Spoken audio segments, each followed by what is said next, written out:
Q&A creation YouTube চেনেললৈ আপোনালোকক স্বাগতম।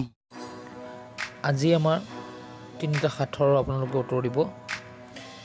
সাঁথৰকেইটা উত্তৰকেইটা আমি ইয়াতে লিখি দিছোঁ, তাৰ পৰা আপোনালোকে বাছি উলিয়াব। আজি প্ৰথম প্ৰশ্নটো হৈছে চাৰিটা ককায়েক ভাই, দুটাৰ কাণ কটা, দুটাৰ পেট কটা, কি বস্তু? বাওঁফালৰ আখৰকেইটাত ইয়াৰ উত্তৰটো লিখা আছে। আপোনালোকে ইয়াৰ পৰা চাই ল'ব পাৰিব।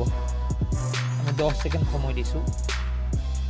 1 2 3 4 5 6 7 8 9 10। আপোনালোকে যদি উত্তৰটো দিব নোৱাৰে তেতিয়াহ'লে ইয়াৰ বাওঁফালৰ পৰা চাই লওক। দ্বিতীয় প্ৰশ্নটো হৈছে ওপৰৰ পৰা পৰিল ধুম, তাৰ গাত এখনো, কি বস্তু কওক? ওপৰৰ সৰু আখৰকেইটাৰ পৰা উত্তৰটো বাছি উলিয়াব পাৰিব। 10 ছেকেণ্ড সময় দিছোঁ।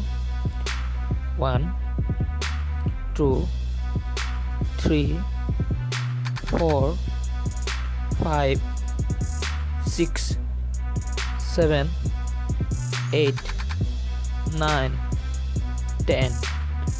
এতিয়া যদি আপোনালোকে উত্তৰটো বিচাৰি নাপালে ওপৰত চাওক, ক'লাকৈ তিনিটা আখৰ আছে, তাৰ পৰা উত্তৰটো বিচাৰি পাব।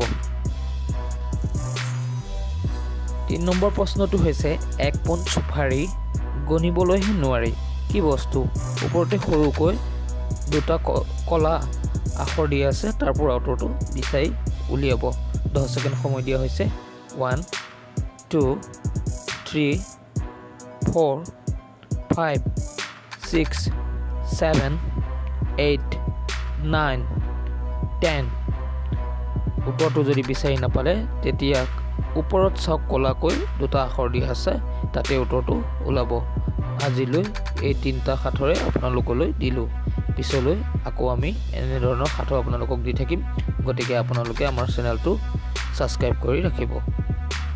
ধন্যবাদ।